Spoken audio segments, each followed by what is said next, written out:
반갑습니다.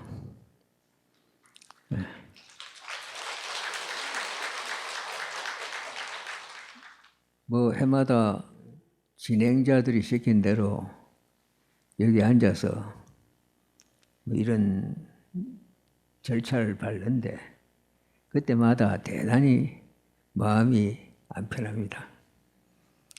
내가 과연 앉아서 그 삼기를 받을 그릇이 되는가?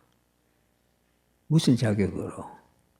그저 중대로서 뭐 한 30년 절반 먹었다고?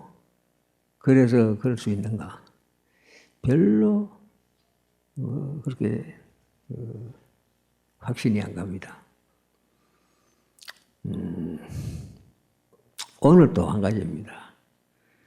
그래서 이제 이런 거는 조금 우리가 의식상 필요한지는 모르겠지만 조금은 좀 가볍게 시대에 맞춰서 좀 편하게 그렇게 좀 고쳤으면 좋겠어요.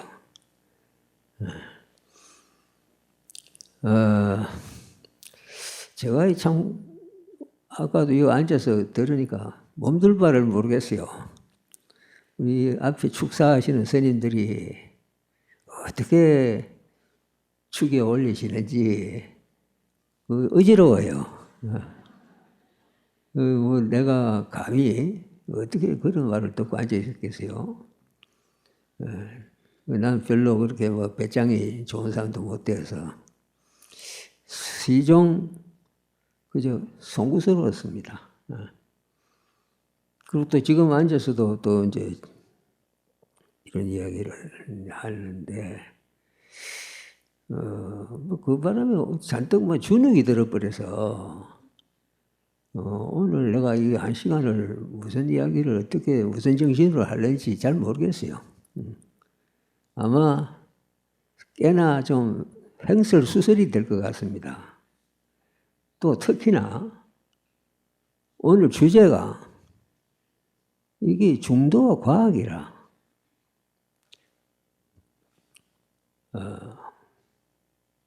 내가 뭐 학교에서 고등학교까지 뭐 하기야 과학 시간에 과학도 좀 들었지만은 어떻게 뭘 과학을 알겠습니까?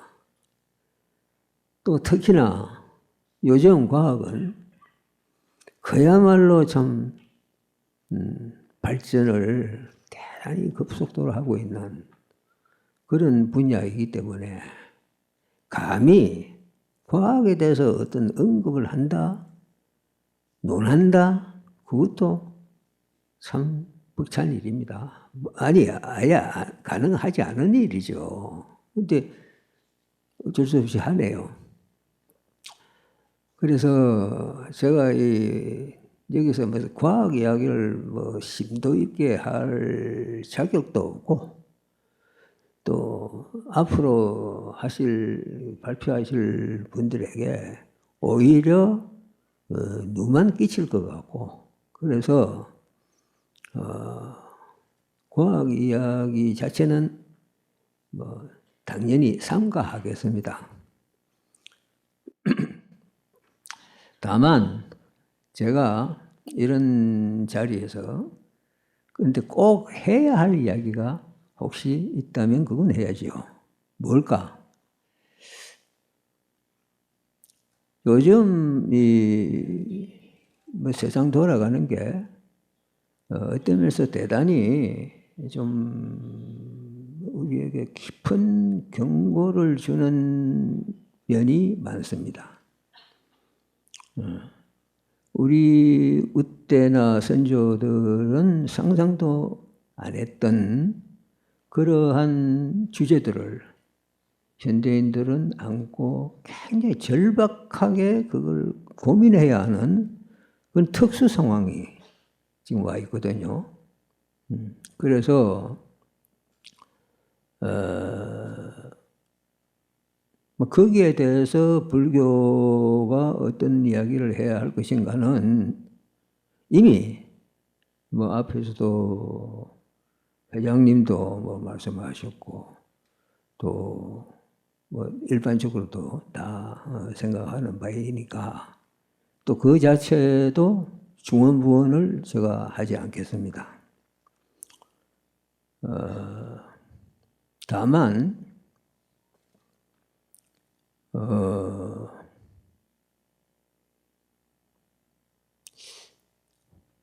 환경위기라든가 지구온난화라든가 하는 이야기는 그냥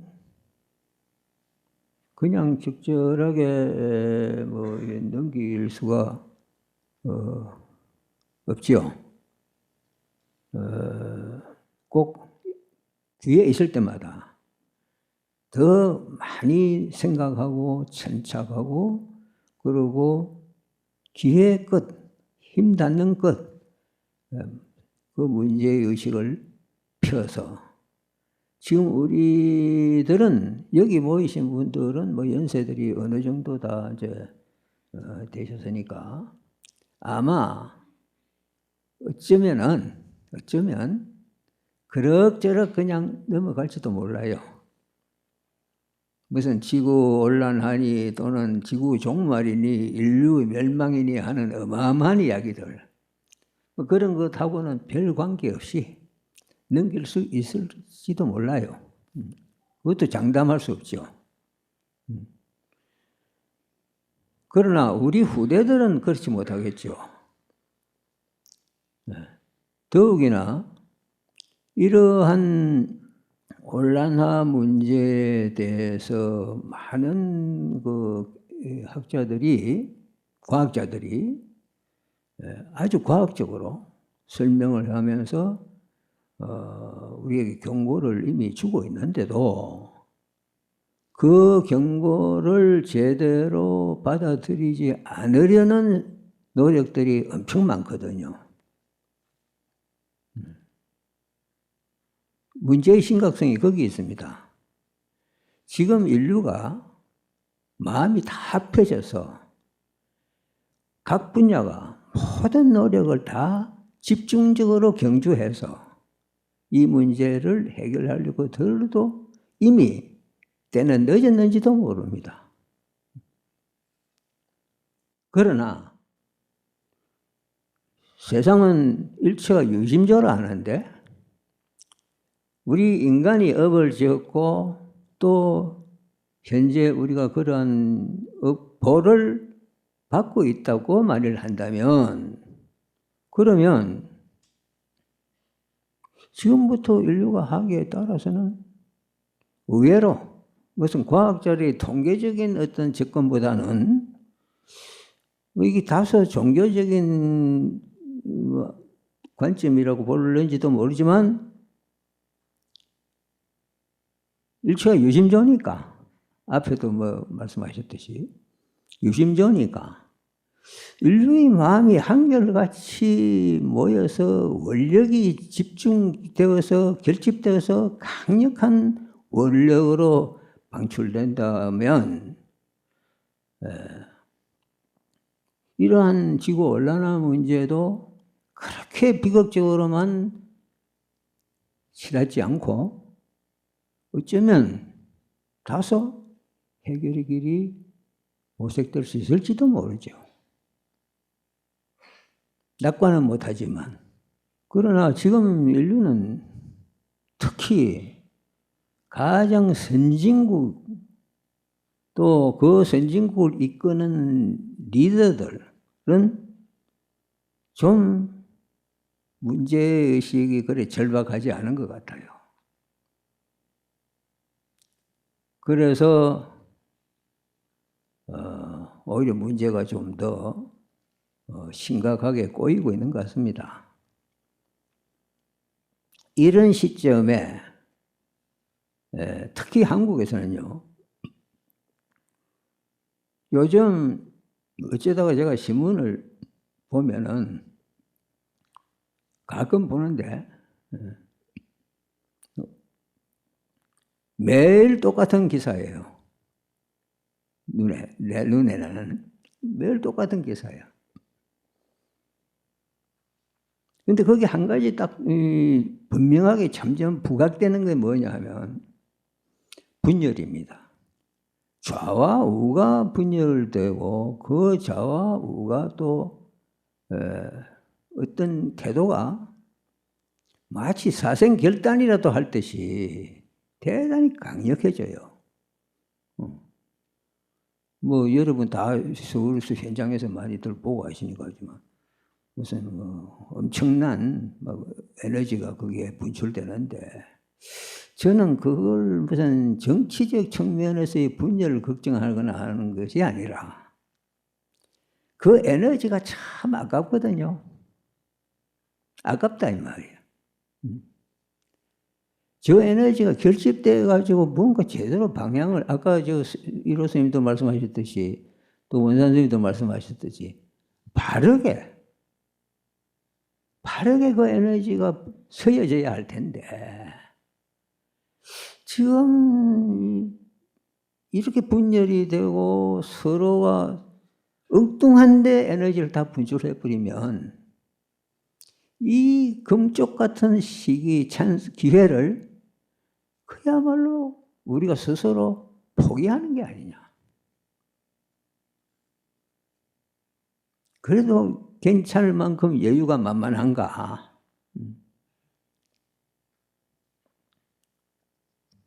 그런 걱정이 항상 앞서서 그래서 오늘 또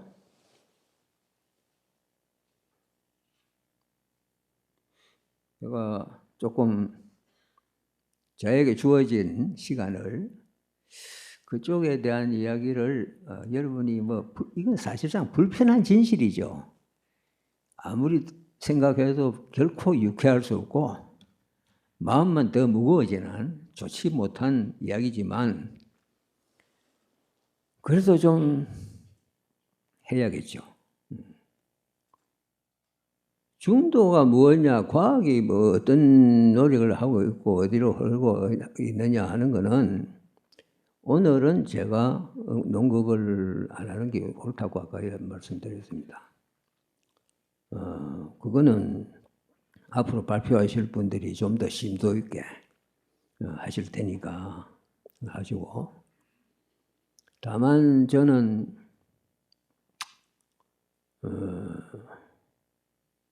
어떻게 하면은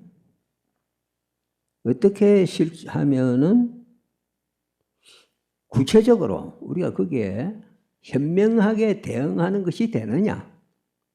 어떻게 하면? 뭐 우리가 발을 동동 구르고 걱정하고 누구를 탓하고 뭐 자기를 스스로 자책하고 이제 그런 거는 다 때늦은 어떤 일인 것 같고 구체적으로 부처님의 가르침이 고를 제기하거나 고를 가르치는 데 있는 게 아니라 고를 해결하는 길을 가르치는 거예요. 안 그러면 무슨 의미가 있습니까? 이런 문제가 있고 그리고 이게 어떻게 해서 이렇게 됐는데 그런데 이렇게 하면 해결이 될 수 있다는 말씀은 어떻게 보면 대단히 좀 원론적이고 편안하고 너무 우리가 이 현실에서 감당하기에는 너무 좀 한가한 이야기예요. 지금 그러고 있을 틈이 없다고. 대단히 바쁜 것 같다고. 그런 쫓기는 마음에서 그러면은 어떻게 하면 우리가 이런 시대적인 문제를 빨리 풀어낼 것인가. 팔중도, 중도, 요새처럼 이렇게 격렬하게 분열돼서 온갖 말하자면 갈등을 빚는 그 와중에서 중도처럼 한가하고 어떻게 보면 비상한 이야기도 없을지 몰라요. 한창 열 올라 있는 사람들이 중도 이야기하면 대단히 거슬릴 거예요. 그래서 아예 입도 방금 못해. 중이란 이 말을 올릴 수도 없어. 상황이 지금. 그런 상황 면에서는 아마 지금이 역사상 가장 심각한 상황. 그런 면에서 되어 있지 않을까. 그런데 우리가 여기서 또 뭐 중도 자꾸 이야기를 한다는 것도 좀 그래요. 그래서 저도 나름대로 그래요. 우리가 이 원론적 중도만 이야기할 게 아니라 그 중도를 현실적으로 적용할 수 있는 측면에서의 어떤 전략적 중도는 뭘까? 이런 걸 이제 자꾸 생각을 해본다고요. 거기에서 제가 얻은 제 나름의 잠정적 결론이겠지만 소욕과 지족이면 되지 않을까. 제가 정목 스님과 그 대담을 할 기회가 있어서 그때도 조금 언급을 한 바가 있는데 그 소욕과 지족이 어쩌면은 길일지도 모르겠다. 그리고 그것은 그대로 중도에 아주 적합한 팔정도의 길이다. 중도 정신에 입각해서 팔정도를 해석할 때 나올직한 어떤 길이다. 결론이다. 그렇게 생각한 거예요. 그래서 이제 소욕과 지족이라. 그러면 소욕은 욕심을 낼 수 있으면 적게 줄인다는 이야기고, 이제 지족은 족할 줄 안다는 이야기죠. 족할 줄 안다. 소욕을 실천하면서 아주 흔쾌하게 즐거운 마음으로 할 수 있다 하면 그게 소욕지족이다. 이렇게 이제 생각하고, 그럼 소욕지족을 우리가 어떻게 실천하느냐 하는 뭐 그런 문제를 이제 제기해보자 이 이야기인데, 그러기 위해서는 소욕은 뭐 여러분이 어감으로 벌써 잡듯이 쉬운 말이죠, 그죠? 그렇게 어려운 말 아니죠. 뭐 욕심 줄이라, 뭐 너무 욕심 부린다 너, 그 욕심 좀 줄이면 안 돼. 뭐 그런 정도. 또 내가 이거 너무 욕심이 과한 거 아닌가 하는 정도. 뭐 그럴 때마다 그것이 아닌 그 반대되는 방향. 즉, 내가 지금 욕심이 큰데 좀 적은 욕심을 부려야겠다. 좀 내가 삼가하자, 절제하자 하는 정도인데, 지족 이거는 조금 어려워요. 족한 줄을 안다 하는 요 말은 참 쉬운데, 족한 줄을 안다? 그게 뭘까? 어째야 족한 줄을 아는 건가? 나는 여태까지 살면서 뭘 족해 본 적이 없어. 보통 이 시대에 사는 여러분들이 어쩌면 정말 마음속 깊이부터 족해 본 적 있습니까? 그래서 마음속 깊이부터 환희심을 느껴본 적 있습니까? 지금 여러분이 한번 생각해 보십시오. 내가 과연 족한 줄 알 수 있는 어떤 바탕 또는 어떤 연습이 나에게 있는가? 한번 돌아보십시오. 우리가 학교에서나 뭐 이 사회에서 배운 거는 한마디로 말하자면 다다익선입니다. 공부를 해도 다다익선 해야 되고, 돈을 벌어도 다다익선 해야 되고. 왜? 경쟁사회니까. 멈추는 건 죽음이라. 그래서 안 멈추고 계속 나아가려면 그 추진력을 제공해주는 뭐가 있어야 되는데, 그게 바로 다다익선 사상이다 이 말이에요. 그 다다익선을 우리는 어려서부터 요즘 태어나는 우리는 어릴 때 뭐 텔레비도 없었고 그런 게 없었지만 요즘 어린이들은 태어나면서부터 거기에 노출되어서 수많은 광고의 러시 속에서 그래가지고는 뭐든지 그 절제하고 멈춘다는 거는 배워본 적 없고, 뭐 더 좋네. 이거 새로 나온 이건 더 좋네. 이건 더 싸네. 뭐 이런 식으로 계속 그 앞에 것보다 좀 더 좋은 것, 다다익선, 더 좋은 것. 그것을 추구하는데 이미 뭐 말하자면 뭐 길이 들었다 할까? 저는 표현을 그렇게까지 합니다. 알게 모르게 어려서부터 우리는 자본주의형 인간이 인격이 돼버린다. 그 돼버린다. 즉, 그때의 자본주의는 무슨 이데올로기 자본주의를 말하는 게 아닙니다. 소비형 인간이다 이 말입니다. 그것도 미국식으로 일회용 소비 운동. 일회용 소비. 그거 참 특이한 겁니다. 우리가 어릴 때 일회용 같은 거는 그게 무슨 좋다, 그걸 권한다 이런 생각은 해본 적도 없어요. 물건을 만들면 모름지기 내구성이 커서 오래오래 두고 잘 쓸 수 있어야 그게 물건이다. 그런 사상을 우리는 배웠어요. 그리고 자랐어요. 그런데 요새는 어떤가? 오래 쓰면 안 돼. 일회용으로 빨리빨리 소비를 해야 돼. 그래야 생산 공장이 펄펄 돌아가고, 그래야 경제가 일어나고, 그래야 나라가 잘 살아. 그래야 너도 잘 살아. 이런 식입니다. 참 특이한, 듣도 보도 못하던 새로운 가치관이 이 시대를 지배하고 있습니다.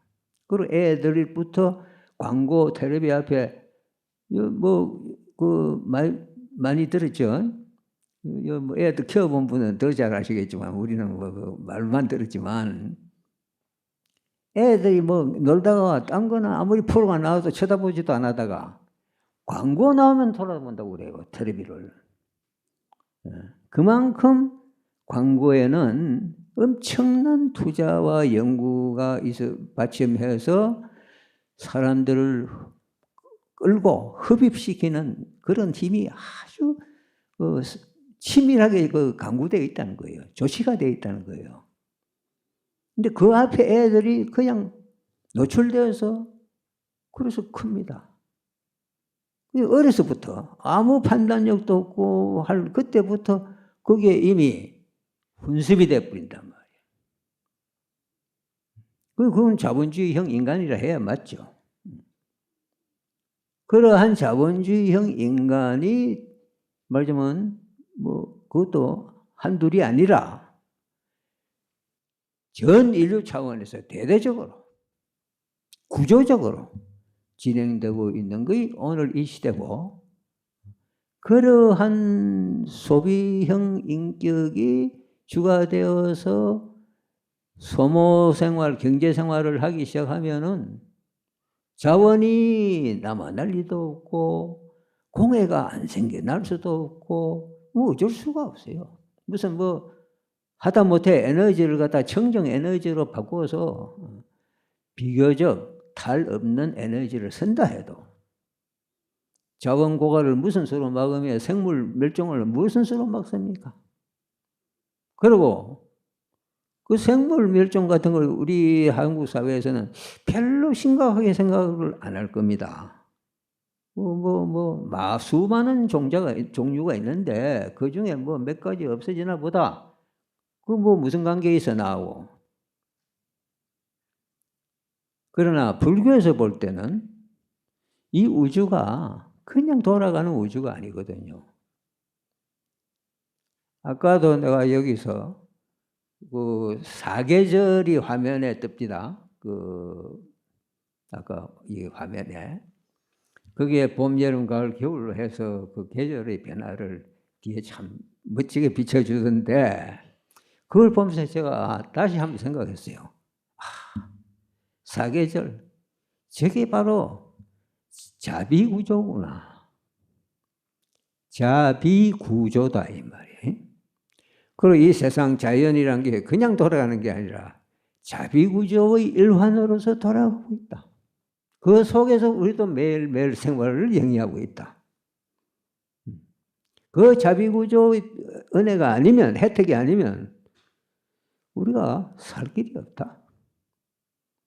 근데 그 자비구조의 일환으로서 무생명이, 무종류의 생명이 다 얽혀 삽니다.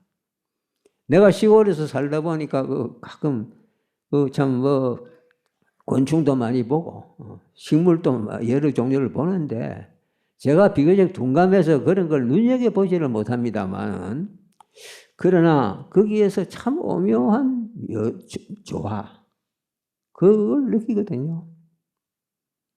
근데 그게 예를 들면 작년 여름, 재작년 여름인가 얼마나 더웠어요. 계절이 자꾸만 이상하게 이제 요동을 치고 말하자면 우리가 과거에는 당연시 했던 우순 풍조가 지금은 당연하지 않고 내일이 보장 안 되고 그래서 매일 우리가 사막화 이야기를 듣다 보면은 비가 와도 불안해요. 이게 마지막 선물인가? 네? 이게 이제 이렇게 금년에 비가 많이 와주는데 금년 많이 왔죠? 이게 내년부터는 비가 안 올 징조인가? 비가 적어질 징조인가? 그렇지 않다면 무슨 증거가 있어요? 이렇게 기후가 그냥 지 멋대로 놀아나는데 많이 왔다가 다음에는 많이 안 왔다가 우리 할 거 아니냐 이 말이에요. 그게 단순한 소심한 불안일까요?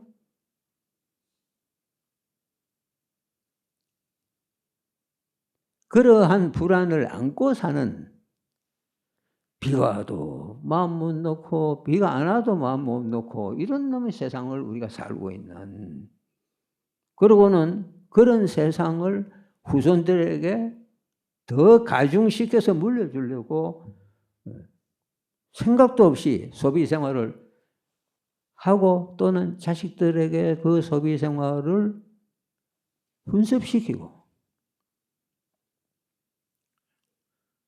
그러고 있다 이 말이에요. 이런 것을 이제 어떻게 지금이라도 극복할까? 그걸 지금부터 오늘부터는 소비도 안 한다. 말이 됩니까?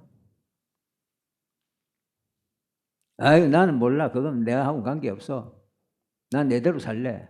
말이 됩니까? 그럼 어째야 될까? 어째야 말이 되는가? 그래서 이제 제가 생각하는 것은 소욕지족인 것입니다.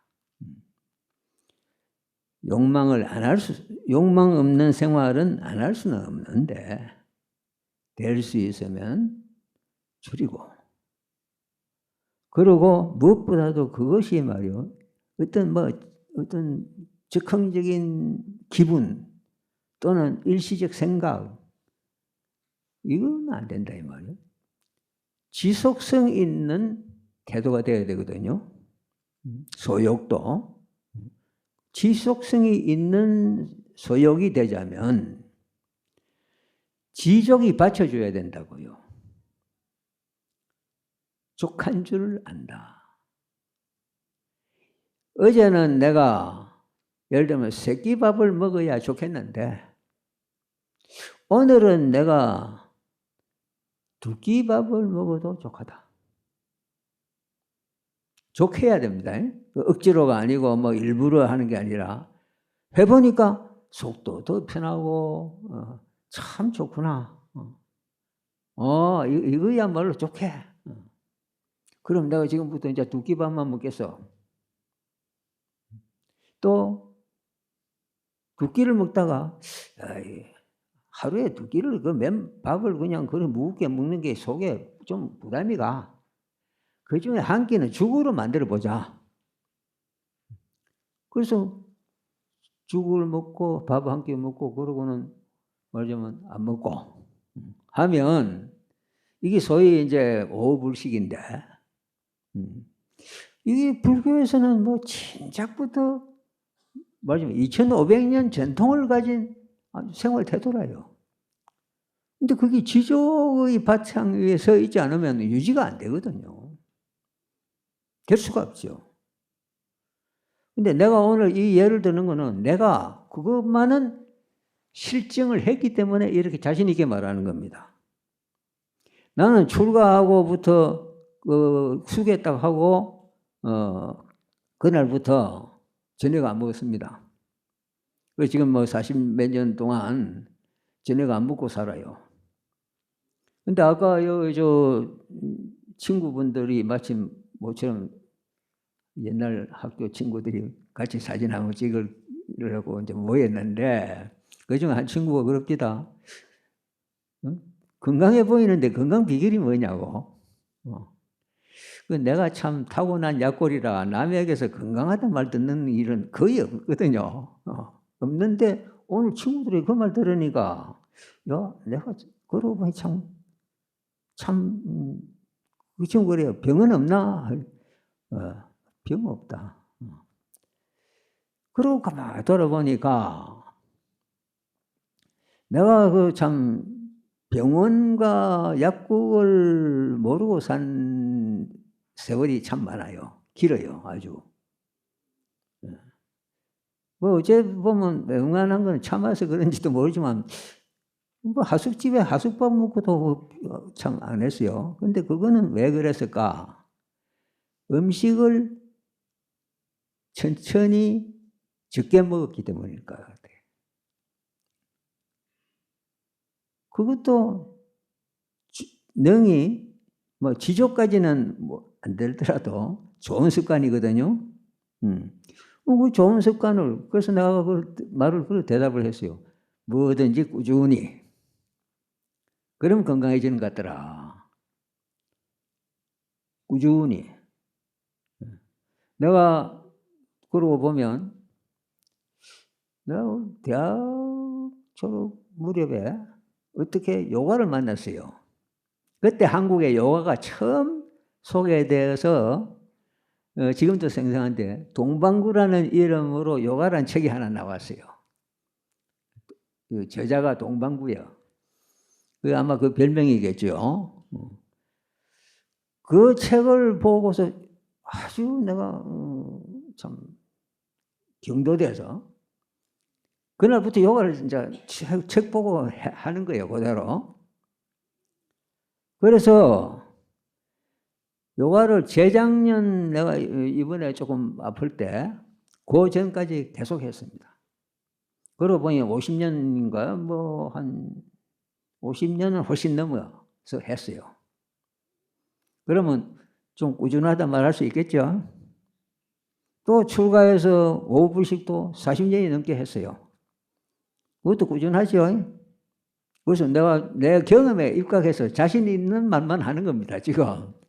여러분도 이런 자리에 와가 좋은 말씀, 뭐 중도 사상, 또 뭐 이런 여러 가지 차원 높은 말씀을 듣는 건 대단히 중요하지만 뭘 듣든 간에, 뭘 하든 간에 꾸준히 해라 이 말이에요. 그것부터 몸에 익혀라 이 말이에요.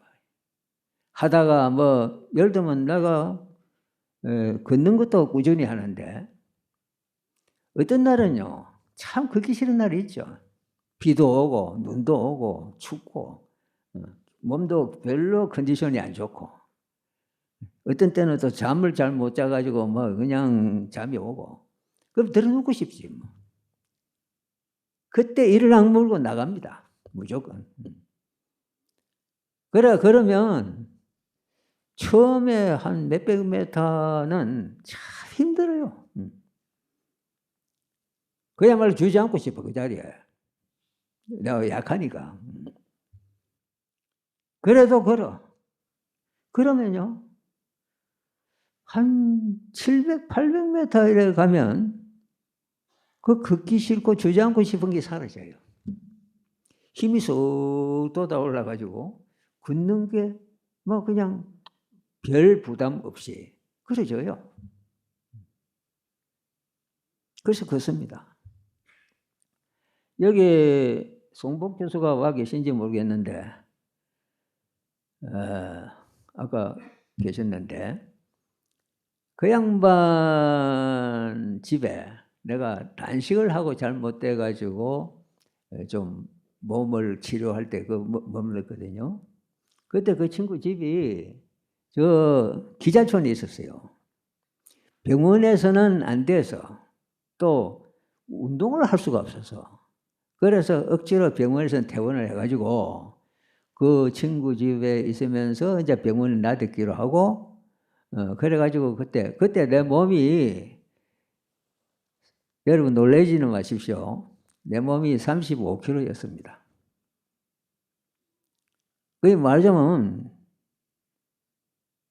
뼈와 가죽이죠. 뼈 가죽만 딱 줄여내면 35kg 될 거예요. 그 정도로 해서 일어날 수가 없어. 그냥 누우면 몸도 뒤척이지를 못해. 그리고 자고 나면은 벽에 머리털이 빠지가 수북해요. 그런데 내가 어떻게든지 일어납니다. 어떻게 일어나느냐. 내 세근에는 한 5분 걸리는 것 같아요. 몸 이거 돌리는데. 어떻게 애를 쓰고 용을 써서 이제 몸을 돌립니다. 딱 돌리기만 하면 이렇게 짚고 일어날 수 있거든요. 그래 일어납니다. 일어나면 그때부터는 신을 신고 나섭니다. 지팽이를 짚고. 그래 기자촌에서 진관사까지가 제법 이 비탈길이 꽤 멉니다. 그걸 내가 걸어갑니다. 갔다 옵니다. 그럼 모두 깜짝 놀라죠. 처음에 말렸고. 그것도 뭐 사실 이제 갔다 오니까 탈 없이. 그렇게 해서 극복을 해본 적도 있거든요. 그러니까 그 습관이 남아가 지금도 말좀 그렇게 걷는 거예요. 많이 걷습니다. 될 수 있으면. 그 꾸준함이 비가 오나 눈이 오나 안 그치는데 이제 묘미가 있습니다. 오늘 이런 이제 실제 자신 있는 경험담을 여러분에게 들려드리는 거니까 여러분도 특히 스님들, 젊은 스님들 많이 걷도록 노력해. 예? 그래 건강하라고. 중이 돼가지고 말이야 자꾸 뭐 어디 아프니 어쩌냐면 그 신도들에게 말도 체면도 아니고 건강해야 되거든. 근데 걷는 데는 걷는 거 이상 없어. 그리고 그 무엇보다도 꾸준함. 아무리 싫어도 하기 싫어도 꾸준하게 유지하는 거. 그런 것을 해내면은 아마 그 마음을 가지고 우리가 중도 지족을 생각하면은 쉽게 잡힐 거예요. 지족도 족한 줄 안다? 뭘 어떻게 족한데? 꾸준히 하면서 그것에 실정 느끼지 않고 그리고 그것의 이득을 잘 챙겨서 자기 것으로 삼고 그러면 그것도 족함이 아닐까? 아주 구체적으로 실생활 면에서 그런 것을 권해드리고 싶고 그러한 지족을 우리가 실천을 하면서 철학적으로도 지족의 의미를 불교에서 조금은 살펴볼 필요가 있습니다. 내가 지족하는데 이 지족이란 말이 어원이 어디냐면은 지족천에 있어요. 우리가 불교에 들어와서 이제 하늘 세계를 배웠잖아요. 그러면 욕계 최상에 지족천이 있어요. 욕계 천상이 있어요. 육욕천 6개의 단계의 하늘 세계가 있다고요. 그 중에 네 번째가 지족천입니다. 그걸 두시타라고 하는데 지족천. 그 하늘 세계는 어떠냐 하면 사전에도 보면 그렇게 나와 있어요. 아래에 사천왕, 도리천왕, 야마천 이거는 욕망에 젖어 있어서 그래서 어떻게 보면 너무 뭐냐면 축축 처지는 그런 세계고, 위에 화락천과 타화자재천이라는 천은 좀 너무 들떠서 그래서 들떠가지고 흩날리는 그런 세계인데, 그 처지지도 않고 들떠지도 안 하는 중간 세계가 도솔천, 즉 지족천이에요. 그리고 이 지족은 자연이 족한 줄 아니까 감사하게 됩니다. 족하니까 감사하게 돼요. 뭐 우리가 그냥 근성으로 감사합니다, 감사합니다가 아니라 정말 참 아까도 내가 말했듯이 조화롭고 자비롭고 이런 세계가 정말 고맙구나. 그래서 흐뭇한 속에서부터 우러나오는 기쁨이 있습니다. 그 기쁨이 수행과 연결되면은 그게 삐띠가 됩니다. 삐띠, 기쁨. 그리고 이제 수카, 즐거움. 이것이 이제 거기에서 바탕에서 나오고, 그래서 수행자가 팔정도의 정정 공부를 하려면 색계를 들어가게 되죠. 근데 그 색계에 들어가는 모티브라 할까 큰 자량이 뭐냐면 기쁨과 즐거움입니다. 이게 거들지 않으면 그게 온전한 색계 말하자면 향상이 안 돼요. 그래서 우리는 수행을 위해서도 기쁨을, 즐거움을 누릴 줄 아는, 말하자면 기쁨과 즐거움이 왔을 때 내가 너무 기쁨, 즐거움에 대한 준비가 없고 또는 인연이, 연습이 없어가지고 기뻐할 줄도 모르고 덤덤하게, 무덤덤하게 그냥. 그거는 우페카가 아니에요. 평온함이 아니에요. 불고불락이 아니에요. 그냥 무감각한 거예요. 그러면 안 된다 이 말이에요. 그럼 우리 향상을 못해. 결정적 향상을 못해. 결정적 향상을 위해서는 꼭 그 모티브가 필요하고 그 준비가 지족에서 나온다 이 말이에요. 지족 감사에서 기쁨과 즐거움이 나오고 그걸 바탕 힘으로 해가지고 우리가 계제가 왔을 때, 계제가 닿았을 때 색계도 가고 해탈 열반에도 간다 이 말이에요. 그렇게 중요한 겁니다. 그래서 지족 하는 거예요. 그래서 이 현실 세계를 우리가 살면서도 이 현실 세계에 지금 살고 있는 요 가운데도 이 삶을 무슨 뭐 정치적으로 뭐 좌가 올라 우가 올라 무슨 뭐 내 나라가 올라 남의 나라가 올라 뭐 이럴 때 애국심이 중요하냐 안 하냐 뭐 이런 식의 차원을 극복하고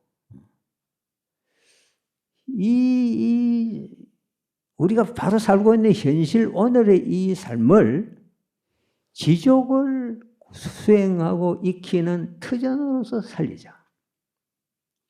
그만 묻히겠습니다.